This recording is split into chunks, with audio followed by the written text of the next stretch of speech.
I wanted to live. Like, I didn't feel like I had to give up my life to create life.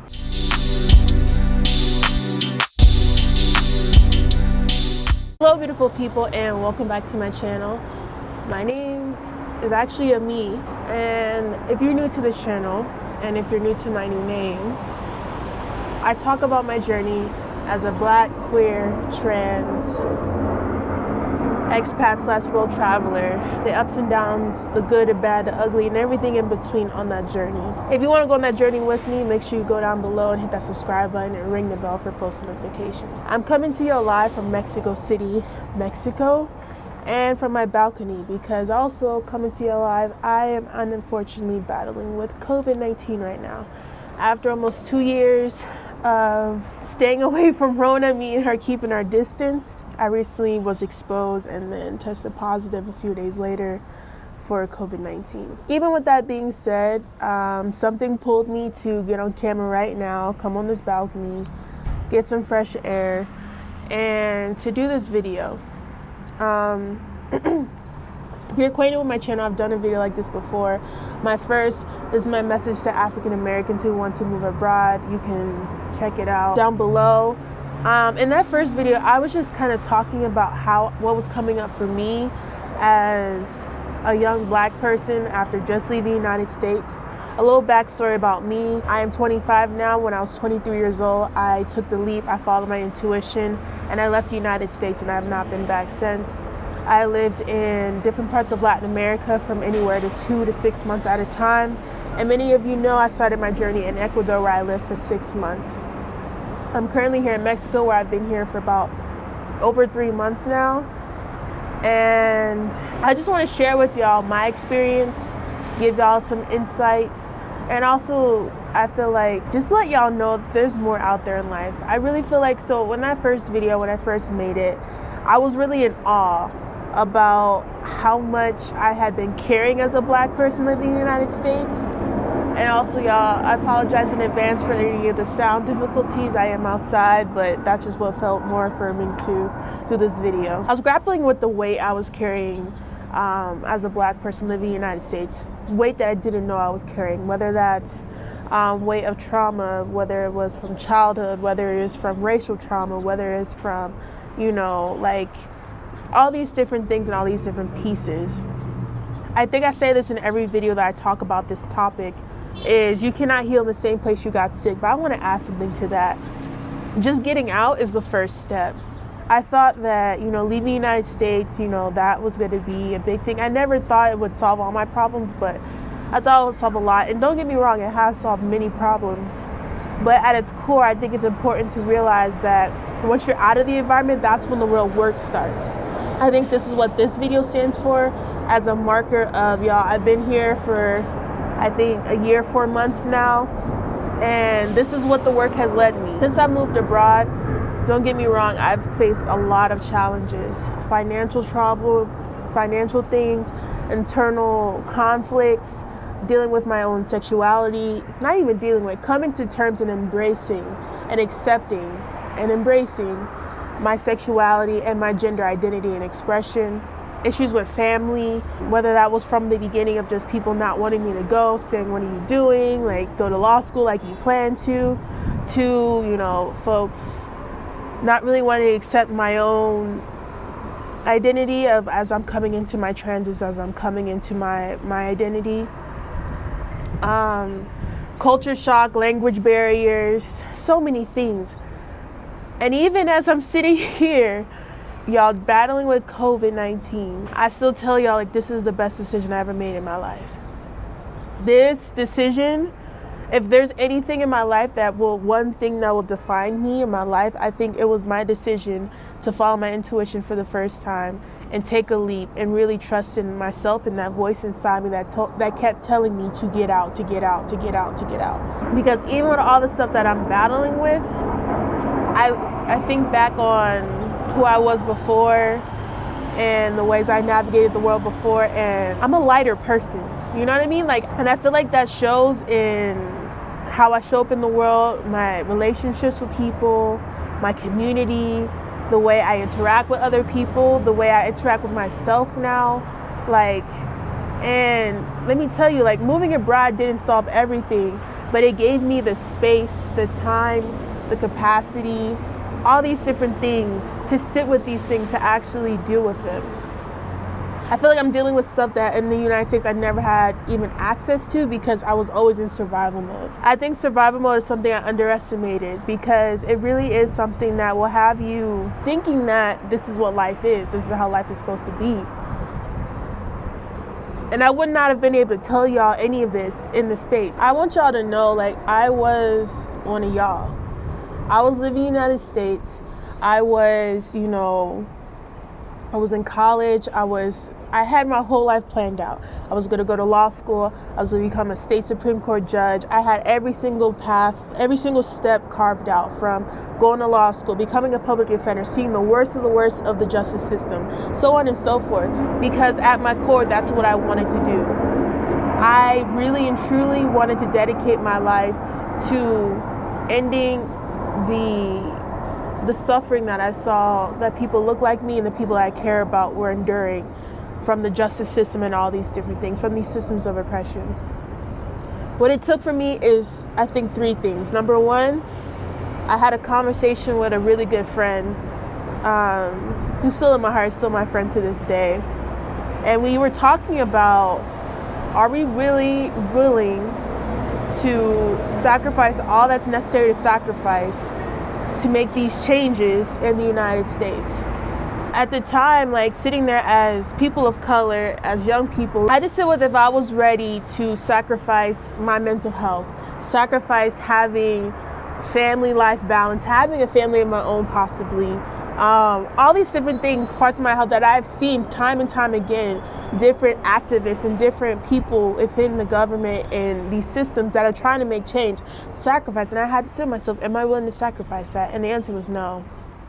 I wanted to live. Like, I didn't feel like I had to give up my life to create life. And I feel like that's the trade-off I was going to have to make by going into that field of going into law and trying to do the work that I wanted to do. The second thing was, I realized that the path I was on was not going to lead to the change that I wanted to see. I think we like to say that, the system is broken and the system is this and that, but the system's not broken. The system is working exactly how it was designed, if not better than how it was designed to work. Because it has us questioning every single day ourselves before we question the system. That within itself, I think, is an instrumental piece. Outside of that is, I think it has us thinking that the system is so broken that we can be the piece to fix it. You can't fix something that's not broken. So with that realization, I realized what I actually wanted was liberation. What I actually wanted was to see the people that look like me, that were plagued by these systems like me, to actually thrive and not just survive. Like, I wanted to see people not just, I don't want to see bans on chokeholds and all these different things. I want to see people actually thriving and living lives that they feel good about. To wake up every day and feel light and not feel so heavy. And the third thing is intuition. I started listening to that voice in me that I know is connected to my ancestors, that's connected to my spirit guides, that's connected to my roots.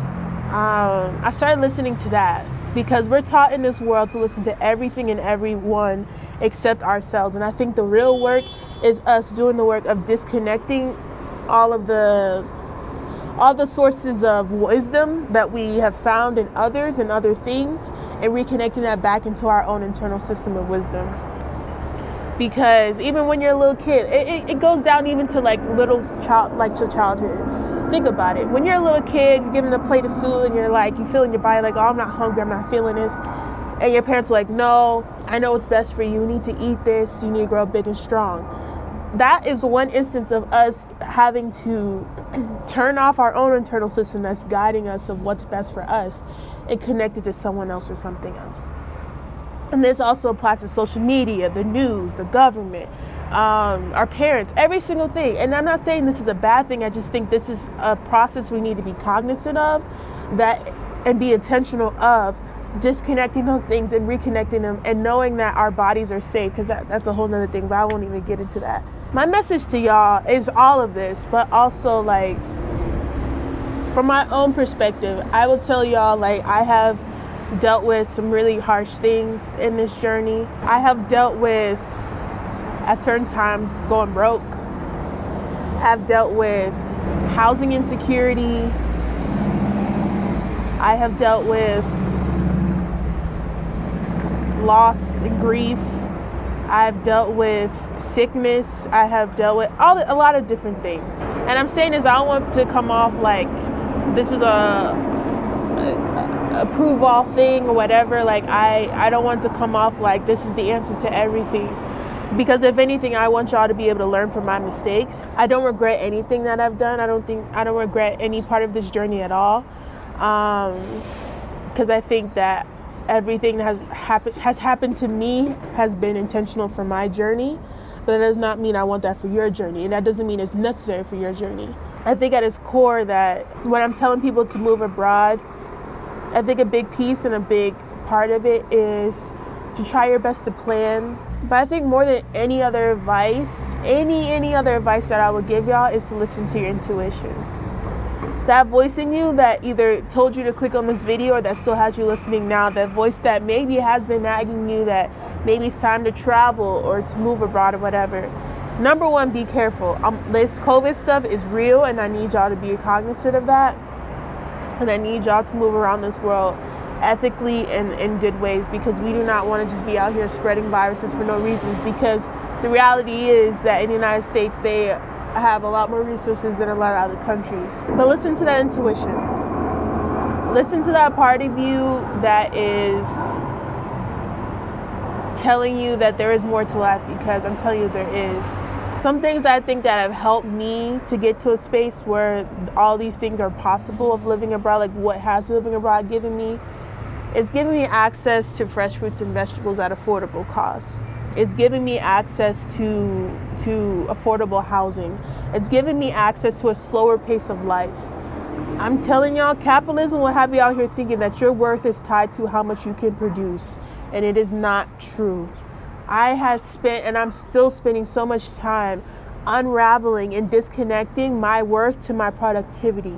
You are innately worthy.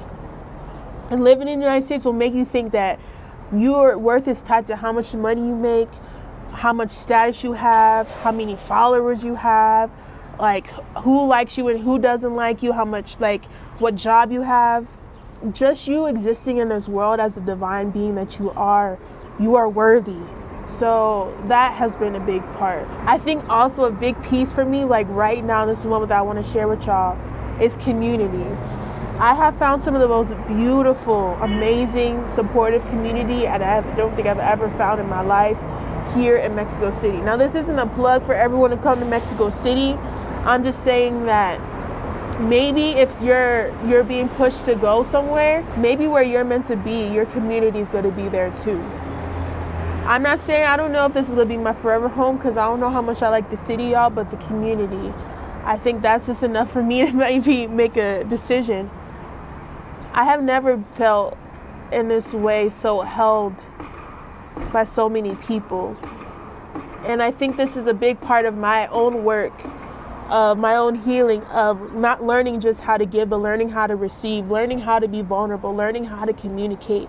And I don't think I didn't have that space to do that in the United States. It's really impactful to see the ways that I show up differently and more intentionally. And I think the reason that community feels so beautiful here is because we all have done that work, because we all left all those stresses and things in the States that was keeping us from being our full selves, from being our authentic selves, that now we're able to tap into parts of ourselves that can give love and care in way more intentional ways. Because the other day I was talking to some folks that I'm in community with, and we're like, you know, a lot of us feel the same sentiment. We've never felt so connected to such genuine and beautiful people. And I think it's not that we never were not those people. It's just that we've gotten out of the space so where we can show up and be those people for ourselves and each other. And I think that's a game changer. Overall, I know this video is getting long, so I want to cut it and just say, like, something pulled you to push on this video. You are divinely guided here, because The YouTube algorithm only does so much. You have to click on the video. So if you've been thinking about it, considering it, pondering whether or not you want to move abroad, I would say at least explore it and see what's possible. I'm not going to say that it's going to be easy. I'm not going to say that it's going to be a process that is going to be done within a week. It may take some time, it may take some planning, but more importantly, it's going to take you listening to your inner wisdom and your intuition. I just wanted to go on record and show and say, like, you know, when I first made this first video, I was in one place, and where I am now, I would have never imagined it. It's not even about being abroad, it's just how much closer and connected I feel to myself and the people around me. It's the fact that, you know, I started this journey with goals of liberation and stuff like that, and I actually feel like I'm moving closer to that each day with the work that I'm doing, and it means a lot. I hope y'all decide to keep on going on this journey with me. If this is your first time watching my content, feel free to check out the rest. If you want some help and support in creating your own plan to moving abroad, please go below, check out my bio. No, check out the description box, and you can book a consultation with me, and I can help you with that process. But also know that inner wisdom is within you, but sometimes we need help. I needed help on my journey. I needed those people that helped me see that this was possible, because I had a lot more people telling me that it wasn't, and here I am. With that being said, I love y'all. I'm sending y'all so much love, and I'm thankful. Even sitting here in Mexico City on the balcony in quarantine with COVID-19, looking for a job, I still have so much love and happiness in my heart, which throws me sometimes, because stuff like this will have you feeling like life is over in the United States. But that's a whole nother conversation. If you have any questions, leave them down below. Thank y'all for watching. I'm sending y'all so much love, and I hope you have a great rest of your day. And this was my message to African Americans, especially Black, queer, and trans folks. This is my message to y'all if you've been thinking about moving abroad. My name's Ami, and I'll see y'all next time. Peace.